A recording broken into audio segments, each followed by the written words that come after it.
আজকে তোমাদের কাছে শেয়ার করবো একটা জিনিস। তো কী জিনিস, কি হতে পারে, কি এটা? তো চলো তোমাদেরকে শেয়ার করে দেখাচ্ছি, তাহলে তোমরা বুঝতে পারবে। তো চলো দেরি না করে ফটাফট চলে যাই। এই যে দেখো, আমি বানিয়েছি স্যুপ। যেহেতু নিরামিষ স্যুপ বানিয়েছি, আমি একাই খাবো, এতটুকু যথেষ্ট। তো গাইস, এখানে দেখো, দেখতে পাচ্ছ বিন টমেটো, সামান্য পরিমাণ ম্যাগি দিয়েছি। তো আমি বানিয়েছি আজকে নিরামিষ স্যুপ। আমরা যেহেতু কতদিন থেকে নিরামিষ খাচ্ছি, তো নিরামিষ স্যুপ বানিয়েছি। এটা কোনো ভেজ মাংস দিয়ে স্যুপ বানানো নেই, আজকে বানিয়েছি নিরামিষ স্যুপ, একদম তরতাজা, কি সুন্দর।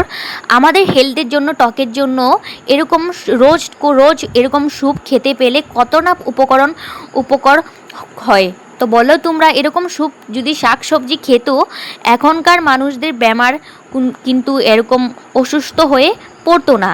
এখনকার জিনিসের ভেজাল মিশোয়, তো এরকম ভেজাল জিনিস খাবার খেয়ে খেয়ে আমাদের মানুষদের অসুস্থ রোগে আক্রান্ত ভুগছে।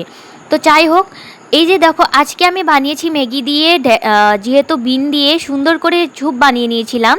আমার মাথায় একটা আইডিয়া আসলে, চলো এরকম করে খেয়ে দেখি। তোমরা হয়তো এখনও সবাই বলবে যে এরকম করে স্যুপ কখনো দেখিনি, আমরা খেয়েছি মাংস দিয়ে কিংবা আদা রসুন দিয়ে সুন্দর করে। এটা কোনো ভেজ মাংস দিয়ে নয়, এটা হলো নিরামিষ স্যুপ বানিয়েছি, তোমরাও চাইলে বানিয়ে খেতে পারো। তো যেহেতু যারা যারা নিরামিষ খেয়ে ভালোবাসো, তাদের জন্য এটা বললাম। তো এখানে বিন দিয়েছি, স্যুপের মশলা দিয়েছি, টমেটো আর সামান্য পরিমাণ ম্যাগি দিয়েছি। আরেকটা কথা বলি, এখানে যে বিনগুলো লম্বা লম্বা দিয়েছি, আমি কিন্তু এরকম সিদ্ধ খাবার খেতে অনেকটাই পছন্দ করি। এখন তোমরা হয়তো বলবে কেন, সেটা হলো কোরিয়ান মুভিগুলো, কোরিয়ান ড্রামাগুলো দেখে দেখে আমার এখন কোরিয়ান স্টাইলে হয়ে যাচ্ছি। এখন তো তোমরা বলবেন না ন্যাকামো না, এগুলো দেখে দেখে অনেকটাই ভালো লাগে। আমি বেশি পরিমাণে এখন তো আমি চামচ দিয়ে খাই না, চপস্টিক দিয়ে খাই। তোমরা হয়তো আগের ভিডিওটা সবাই দেখেছো। তো দেখো, তোমাদের সাথে কথা বলতে বলতে আমার খাবারগুলো খতম হয়ে গেছে। তো ম্যাগি ছিল কতগুলো, তো এগুলো ফেলে দিব কেন, এগুলো খেয়ে ফেললাম।